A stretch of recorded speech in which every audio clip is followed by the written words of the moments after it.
세종 지역에 또 관련해서 발표 한번 들어보겠습니다. 네, 세종 지역 발표를 드리도록 하겠습니다.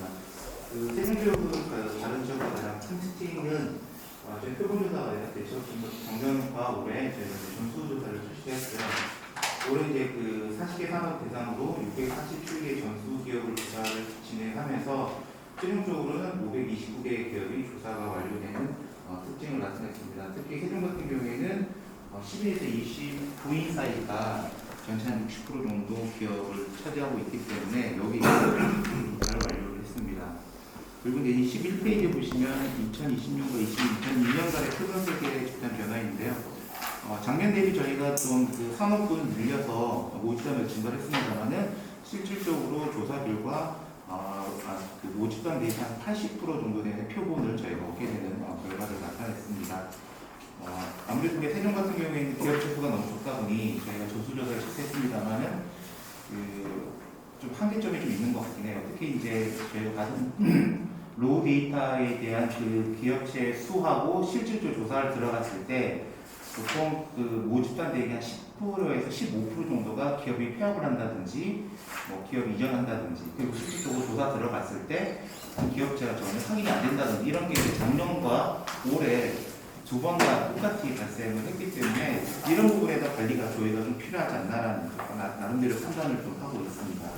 22페이지입니다. 저희가 인력 수요 총괄 같은 경우에는 저희가 조사 대상의 기업들은 한 2만 1,000명 정도 되고요.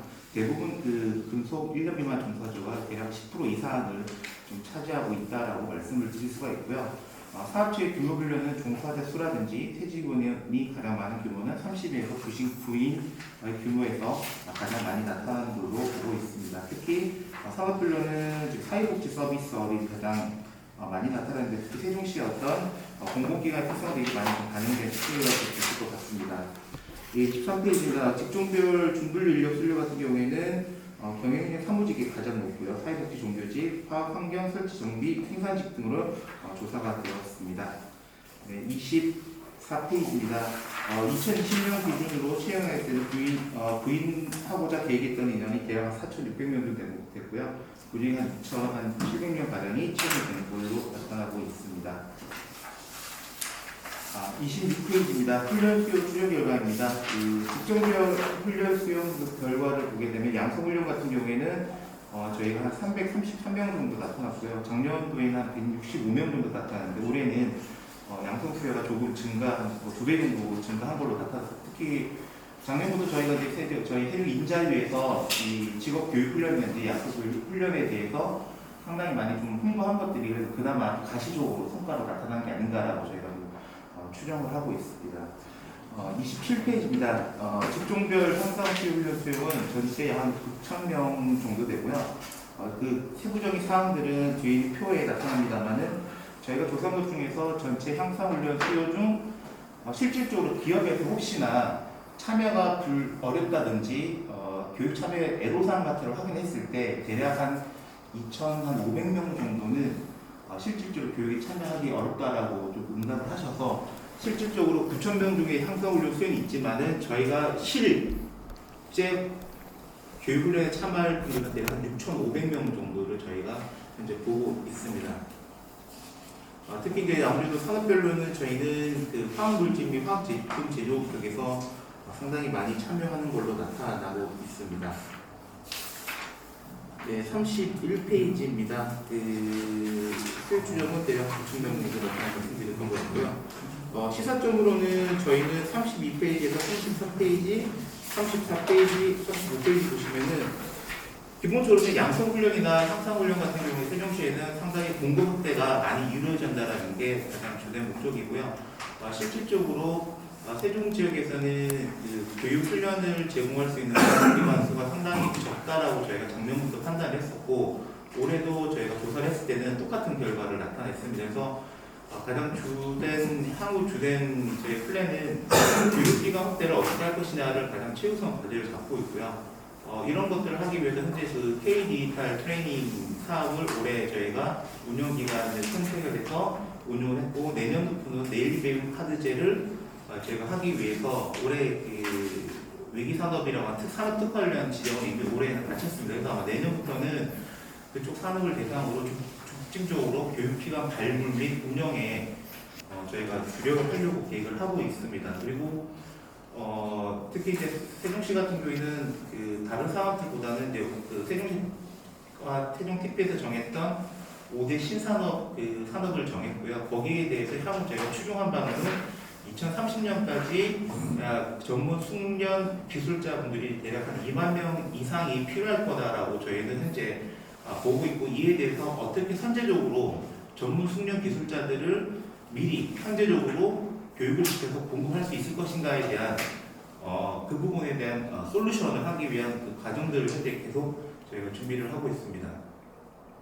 특히 이번에 그 정기 수급 조사 결과 저희는 이번에는 양성 훈련 과정만 개설이 됐고, 나머지 형상 과정은 저희가 예산 문제로 해서 내년에 이제 모든 게 이제 수시로 이제 다 전환이 돼야 되는 현실이기 때문에 올해 이제 정기 수급 조사하고 내년 상반기에 빨리 일어나게 될 어떤 그 수시 조사를 통해서 아마 저희가 새롭게 이제 수시 과정을 좀 개설해야 되는 문제점이 좀 있습니다만은 저희가 바라보는데 그 향후에 앞으로 세종시를 어떻게 교육훈련의 메카로서 만들지에 대한 고민들 많이 했고요. 그 과정 중에 하나가 저희가 그 올해 그 가산점 그 재직자 훈련에 대한 가산점 제공을 위한 지원 사업 협약을 저희가 어제 맺었고요. 그래서 세종테크노파크라든지 한국발명진흥협회라든지 세종상공회에서 세종시 중소기업청을 통해서 일정 부분의 교육 1인당 교육 훈련 시간이 일정 시간 넘게 되면 저희 세종인자회에서 교육 확인증을 발급하게 됩니다. 그러면은 기업들은 그걸 가지고 지원 사업들에 대한 다양한 지원 사업에서 가점을 최대 3점에서 5점까지 받는 걸 지금 협약을 했고요. 대략적으로 한 25개 전후 정도 사업과 할 수 있도록 저희 준비를 했습니다. 그러면 아무래도 기업의 COE 분들이 기존에 어떤 교육, 직업, 재직자 교육 훈련에 대한 기업 인식 제고 변화가 있을 것으로 기대가 되고 있고요.